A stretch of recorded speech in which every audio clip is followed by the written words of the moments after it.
കേരള ബ്ലാസ്റ്റേഴ്സിൻ്റെ അടുത്ത മത്സരം വരുന്നത് ഗോവയ്ക്കെതിരെയാണ്. FC ഗോവ 12 പോയിന്റുമായി പോയിന്റ് ടേബിളിൽ 5ാം സ്ഥാനത്താണ്. കേരള ബ്ലാസ്റ്റേഴ്സ് മറുപക്ഷത്ത് 11 പോയിന്റുമായി 9ാം സ്ഥാനത്തുമാണ്. ആ മത്സരം വളരെ നിർണായകമായിരിക്കും. കൊച്ചിയിലാണ് മത്സരം. വളരെ നിർണായക ഒരു പരീക്ഷണം.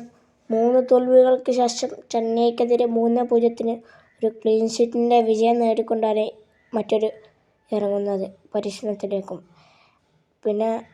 പിന്നീടുള്ള മത്സരങ്ങൾ ബംഗളൂരു FCക്കെതിരെയും ATK മോഹൻബഗാനെതിരെയും മുഹമ്മദൻ സ്പോർട്ടിംഗ് ക്ലബിനെതിരെയും ജംഷഡ്പൂർ FCക്കെതിരെയുമാണ്. നോഹ സദോയ് 4 ഗോളുകളാണ് ഈ സീസണിൽ കേരള ബ്ലാസ്റ്റേഴ്സിന് അടിച്ചു നൽകിയിട്ടുള്ളത്. ലൂണ 2 അസിസ്റ്റുകൾ നൽകിയിട്ടുണ്ട്. ജീസസ് ജിംനസിന് പറയാൻ വയ്യ. തുടർച്ചയായ 6 കളികളിലും ഗോളുകൾ കോൺട്രിബ്യൂട്ട് ചെയ്ത പ്ലെയറാണ് ജീസസ് ജിംനാസ്.